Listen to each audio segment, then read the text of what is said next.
Today on the Official Marvel Podcast, we'll hear from Hugh Jackman on how he's approached playing Wolverine in films for the last 25 years. All of those poses and all the things I did was everything taken off the comic books. We'll also talk to executive producers Dana Vasquez-Eberhardt and Jake Castorena of Marvel Studios' X-Men 97 about the joy of creating a series that brings fans back to the 90s.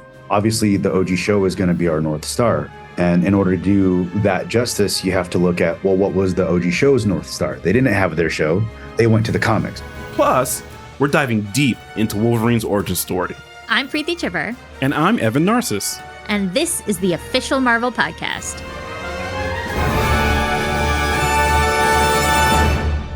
So, Preeti, I assumed you watched X-Men the Animated Series growing up, right? Yeah, there's a reason that Gambit and Rogue are my original OTP. Wait, you mean one true pairing? Like, you think it's Gambit and Rogue, not, Scott and Jean? As an old head in the X-Men community, Scott and Jean are the ones who I feel like really need to be together, even though that's not going to stop Logan from pining away. I remember when the series first started airing in 1992, and it was like, again, being a nerd of a certain age, I had watched various other animated series prior to X-Men the Animated Series, and they were fine, but you felt like, okay, what I love about the comics is not showing up on the screen, and the X-Men Animated Series show felt so much different in that regard. Yeah, it's funny. I think people will sometimes be like, do you remember the first time you saw Star Wars? And no, I don't. It just always was there. And that's sort of how I feel about X-Men the Animated Series, is that I don't remember sort of my introduction to it. I just remember it being there and watching it and having that experience of watching their cartoon of these superheroes and loving it and desperately, desperately wanting to be Rogue. I just wanted to be her. Is that right, Sugar? Ah. Sorry, that's all you're getting from me. We're not doing anything more like that. No more? What about a little Gambit? No, mon ami. We're not doing any Gambit here today, okay? Oh, goodness. All right, listen, before we get into my version of Nightcrawler, which, trust me, nobody wants to hear, let's just say that the 90s adventures of the X-Men continue today with Marvel Studios' X-Men 97. And since we're on the subject of X-Men 97, let's hear from two of the people who helped make it a reality. Our friend and member of the Official Marvel Podcast family, Ellie Pyle, sat down with two of the executive producers of the series. Let's take a listen.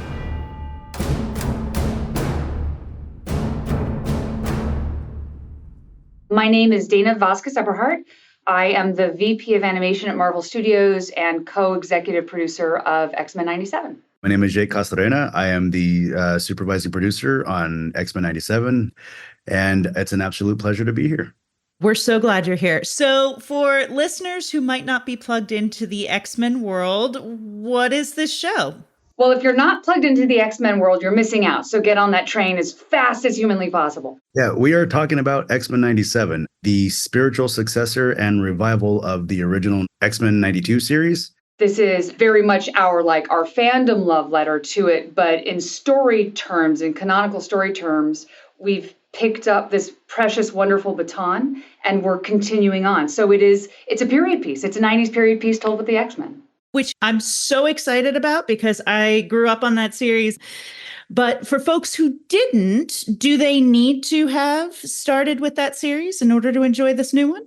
No, they don't. A lot of that is rooted in, frankly, in good storytelling. Even when you come to something that has deep, deep lore and these characters, it's part of the job, and the pleasure of the job is that the village of amazingly talented people who have made this, our cast, our crew, our animation vendors, there's something for everyone. It's a great story. These are awesome characters. They tell evergreen stories. They're going through evergreen journeys that are so human and so identifiable, themes of love and loss, of feeling like an outsider, finding your family or being found by your family. So anyone should be able to get into it. It is designed to want to welcome and intrigue new audiences, but it also, to that fact, the goal is to point new fans to the OG show as well. And in tandem, fans of the OG show should be able to come into our show. The goal is to have it feel like one cohesive thing, you know, and I genuinely feel our team has accomplished that. Did you watch the original? Did you watch X-Men the Animated Series? I did. Yeah, I definitely did. You know, I was one of those that, and everyone comes to the original series a different way. I'm an X-head from way back, so I came to the series by way of the comics. The series was this beautiful companion piece to me. I was just so deeply in love with the runs of comics, the titles that I was collecting. And then, you know, going to the series to see these characters come to life. They're walking, they're talking, you hear those voices. Then I'm taking that back and reading the stories that I love, you know, as I'm getting like the issues that are coming out. It's that's how I came to the show, both as an X-Men lover and then also like as a growing lover of animation at the time. Which I went the exact opposite direction. And that's the glory of it, right? Like everyone finds this house by a different path. Like it can be, you know, you're just scrolling through after school or on a Saturday morning and you'll come across this show that looks unlike anything else. So let's talk about that. What can you tell us about the animation style and how that came together? So first and foremost, like we had good scripts to go off of from the Story Bible and working in tandem with Marvel Studios to give that feeling, that vibe of nostalgia, the fresh but familiar, scratching that nostalgic itch, but also having something to say, right? That was there from the get-go. So the evoking of emotion and the 90s feel and just, man, this feels like the show when I'm reading the script. This feels like a higher elevated form of storytelling when it comes to these characters. Like, cool. How do we get that on screen? You know, the audience comes to feel the writing and to hear the words, but to see the X-Men. And so that was the wonderful task I had of coming onto the show was, what does that sandbox look like? What does that feel like? What's too modernized? What's not pushing enough? Because quite frankly, a lot of my friends and peers and colleagues in animation, they're pushing the bar. You know, a lot of studios are pushing the bar for what animation is. More people are just understanding animation isn't a children's medium. It is another form of storytelling. And with that comes the elevation of storytelling and action and bells and whistles. So to that point, in finding the visual style for the show, it was, yes, we absolutely have to be relevant. We absolutely have to be able to hold bar with everything else that's being made. But at the same time, if we are too modern, too out there, we are no longer that nostalgic 90s show. That's actually one of those wonderful, fun nuts to crack, if you will. Like a lot of what fandom, again, fans who have come from like, oh, they remember the original series or folks that have found this new series and really enjoy it, have really, you know, been digging that it's like, oh my gosh, it's like stepping back in history. It's like watching the original show. That was very much our North Star, the original series. However, it's not the original series. We've moved forward in time. The audience, especially when it comes to animation just out in the world, the sophistication is leaps and bounds. The different access points is so vast. The audience, their hunger and also their knowledge of animation has come leaps and bounds. So like the bar is that much higher. So how do you deliver on the rose-colored glasses version of the memory? Like honor the original series, but frankly, bring it up. Like we stand upon the shoulders of giants, and the animation style is definitely one of those. We've worked with incredible animation studios, Studio Mirror, a lot in season 1. But this style, the style just of action, let's say, let alone like the camera play and so on and so forth, this isn't anime. Like we're trying to achieve something that there's a way these characters move in the original series. There's a way these characters fight. This show is something different. It's something unique. So we weren't trying to reinvent anything. We were literally trying to make the best version of the show for today's audience. That includes honoring that animation style and bringing it up to date. There's a lot of technical that goes into it, but it will never not be this amazing magic trick to me. It's just the skill behind it is phenomenal. And I think that we've pulled it off, that they've pulled it off just beautifully. We are sitting in a room for hours on a big old couch, looking at a big TV going, okay, cool, let's go frame by frame and let's do this. Let's tweak this. Oh, what if we did this? Oh, what if we did this? Hey, there was this anime like back in 92 that did. Yeah, let's do it. And it becomes about just pushing that, together as a team to get that nostalgic but also fresh feeling. Yeah. So from a story standpoint, you all picked up on a lot of threads from the original series. How did you kind of decide what you were going to address and carry forward from that versus what you were going to kind of go in a new direction with? Arm wrestling matches, just like daily arm wrestling, just like Great. straight up arm wrestling Great. matches. A lot of care, a lot of long days, a lot of care and thought. It was a push and pull. Where do we want to begin? We take off right where season 5 ended with Graduation Day. That's where the show ended. Mm-hmm. All those wonderful questions that I've had since childhood get to be answered. We started with, frankly, like a small sliver of what we're excited to tell, if you believe it or not. So it grows from there. Well, and in addition to the threads that were left by X-Men the Animated Series, as you mentioned, they're also the comics. There are decades and decades of X-Men story is in the comics, several of which comics fans will find, familiar reflections from in this show. I imagine that was kind of a similar process of trying to narrow down what are the stories you want to tell, and then what was that adaptation process like? Obviously, the OG show is going to be our North Star. And in order to do that justice, you have to look at, what was the OG show's North Star? They didn't have their show. Mm-hmm. They went to the comics. They pulled a lot from the books. That's what Eric and Julia Lewald did. In tandem with that, for us to be, again, a spiritual successor, we need to also be doing the same. Yes, we look to X-Men 92 to how to make X-Men 97, but we also look at the books, how to make X-Men 97. It's the mission statement from day one. Even, for example, episode 2, X-Men, 200, the trial of Magneto, getting to put that cover verbatim on screen, almost verbatim, right, is great because I think it's stuff that the audience wants. Look, one of my favorite visuals is, this is sad, but it's got to be Magneto pulling the adamantium off of Wolverine. It's a rough one, but never in a million years did I think I would see that visual, let alone get to be asked to do notes and do drawovers and try to push it, because the image is iconic, right? It's a splash panel image, Wolverine in the foreground, huge, Magneto standing, just one clean gesture, one clean hand gesture, and just liquid metal pouring out of every orifice of Wolverine.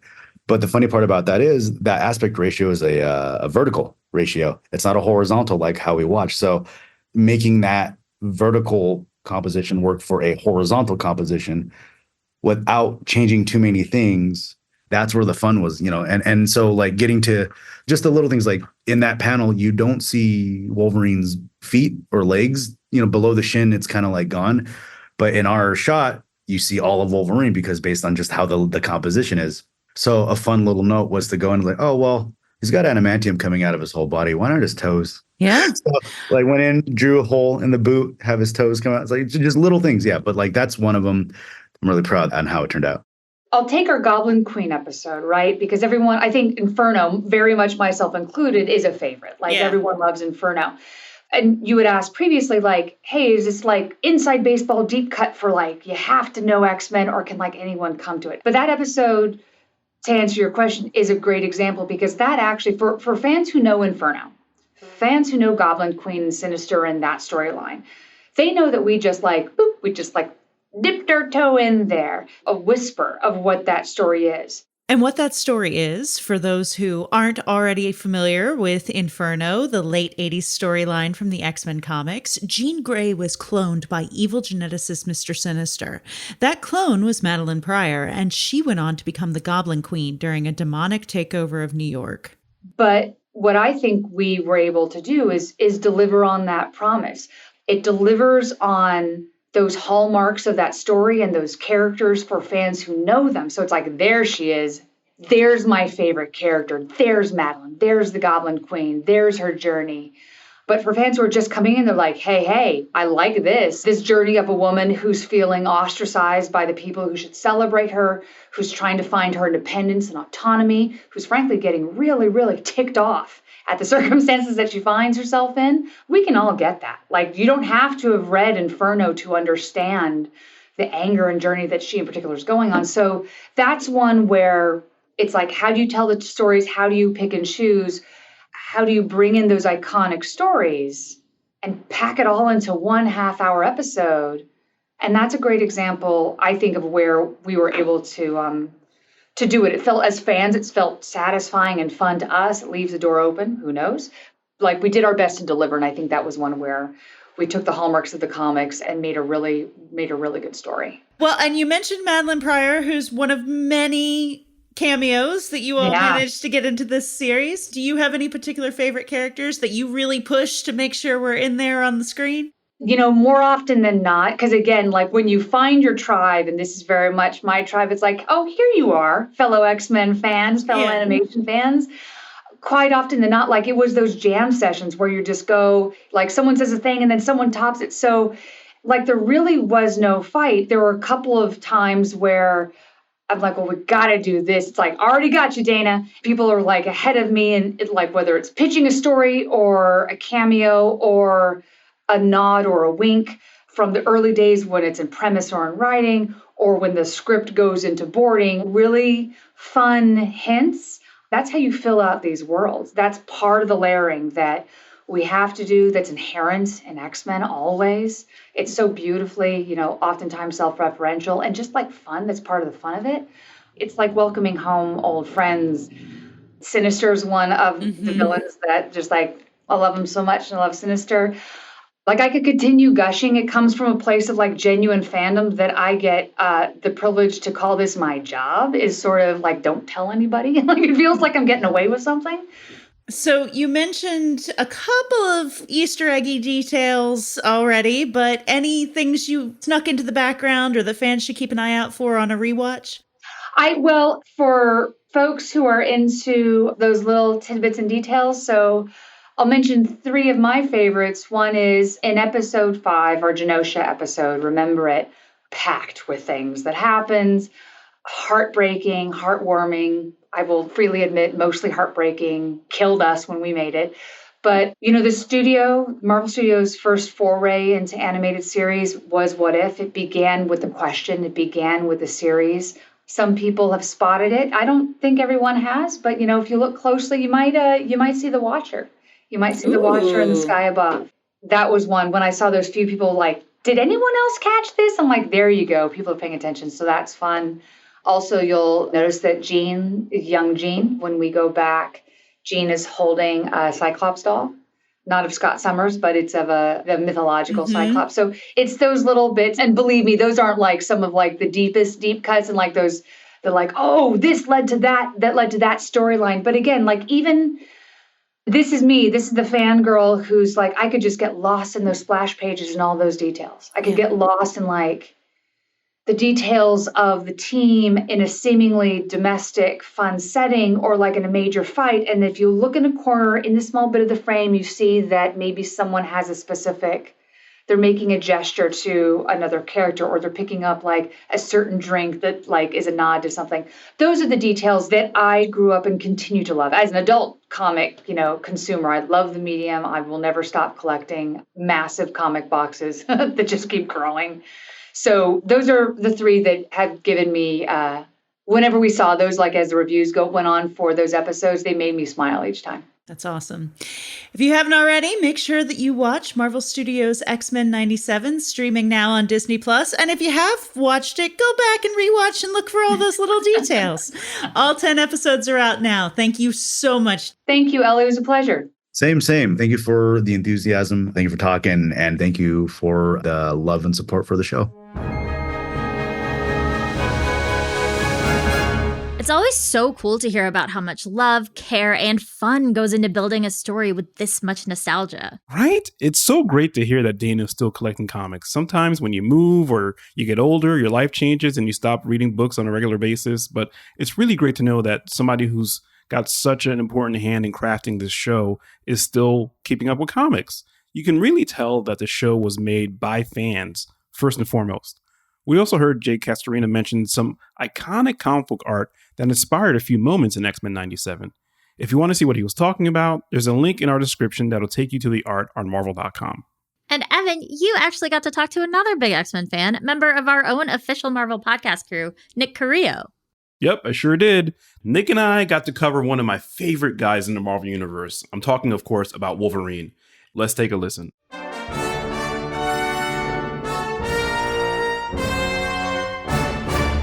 All right, everybody, we're here to talk about Wolverine. You know, Wolverine, the guy who's best known as the gruff fighter with 3 retractable claws in each hand and as an iconic member of the mutant superhero team, the X-Men. But his story actually begins a lot earlier than that.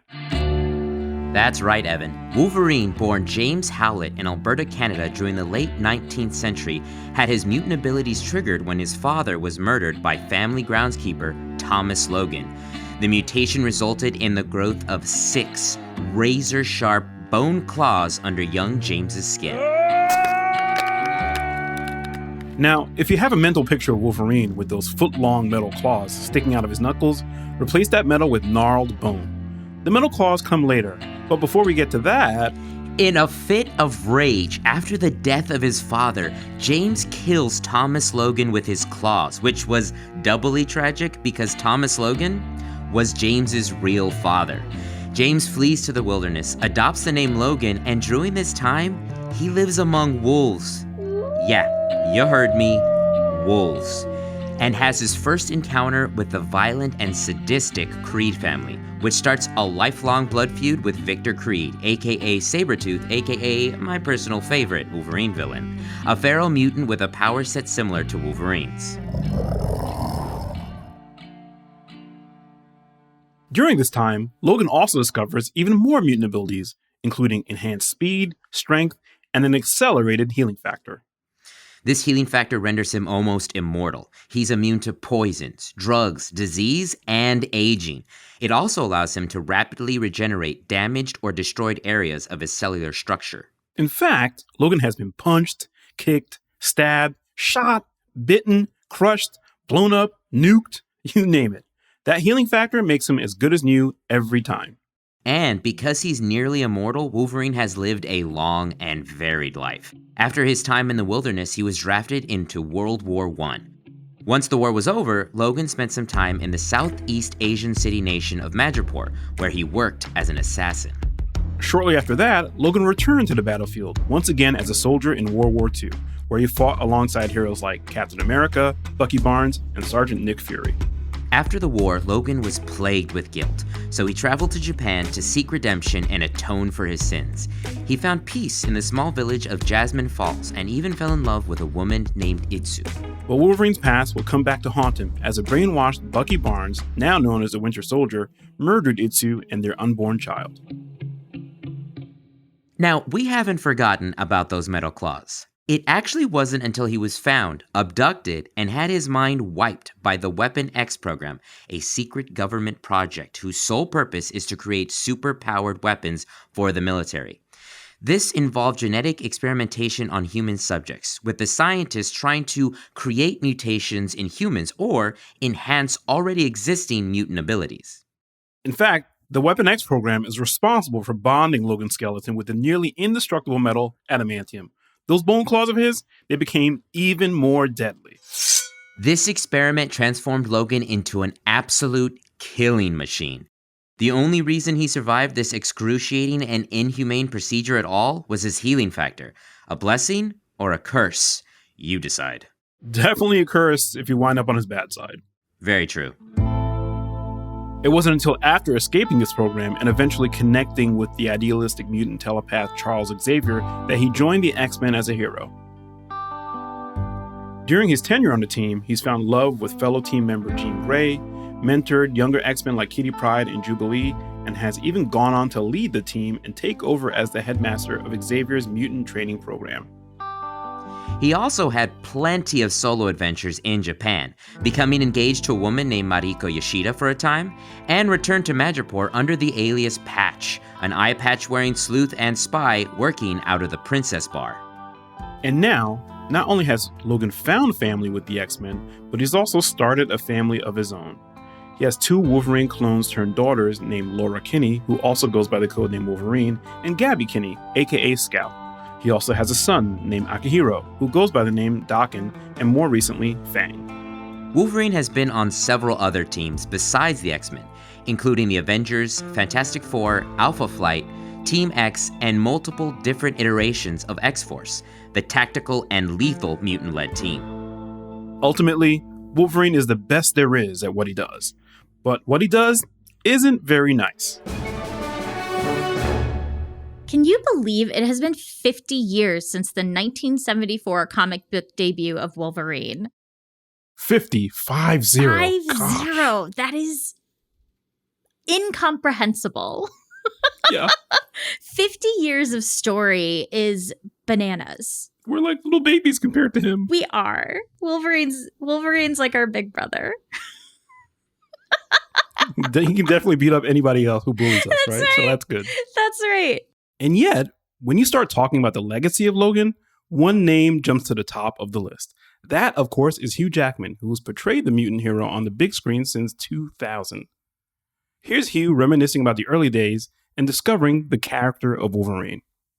I don't think I fully understood what it meant to the wider world. I was not a comic book fan in particular growing up. I had never heard of X-Men. And in some ways, I'm really glad I didn't know, because I really approached Logan as I would any other character. Yes, he had claws coming out of it. Yes, he could heal himself, and he had kind of crazy hair. But for me, it was just another character to embody and all the humanness of him. But because I said, as an actor, I work as much on the voice and the physicality of any part I play. And on film, obviously, it's your eyes, but it's every part of you that I use. And as soon as I was looking at these brilliant, beautiful images, I was like, look at the economy. They can sell an entire action sequence with 12 images. And it was about marginalized communities and minorities and all of this stuff. And look how unique they were and where he was and how he stood and with the animal side to him. And so I was playing with all of that. I was in a room working on it. So all of those poses and all the things I did was everything taken off the comic books. You can witness Hugh Jackman's return to his most famous role in Marvel Studios' Deadpool and Wolverine, only in theaters beginning July 26th. We can't talk about the X-Men without talking about found family. It's been an ever-present theme over the course of the last 60 years of X comics, and it's no small part in why generations of readers and moviegoers have found comfort within the walls of the X Mansion. And then we have someone with a wicked fast healing factor and an even faster foul mouth who has spent his entire life in search of a family. The one and only, the merc with the mouth, Deadpool. We leave you this week with a quote from Deadpool 2. Where we learn that the hyper-violent assassin might just be a big softie underneath it all. Look, family is not an F word, all right? There's one out there for you. Just keep looking, okay? For more found family fun, you can watch Deadpool 2 on Disney+. Next week on the Official Marvel Podcast, we'll hear from Sean Levy about his experience directing Marvel Studios' upcoming film, Deadpool and Wolverine. If you work in the big canvas filmmaking space, to do a Marvel movie, to be able to storytell on that kind of epic and anthemic canvas, for me, that's the dream. In the meantime, make sure you follow the podcast and tell a friend about it. And while you're at it, please rate and review the show. It really does help other Marvel fans find the podcast. This episode of the Official Marvel Podcast was hosted by me, Evan Narcisse, and Preeti Chibber. Produced by Isabel Robertson and Jasmine Estrada. With help from Senior Manager of Audio Production and Development, Brad Barton, and Production Manager, Emily Godfrey. Mixed by Zachary Goldberg. With theme music by Ida Akbal. Our executive producers are Larissa Rosen and Jesse Berger. Thanks for listening, and we'll see you next week.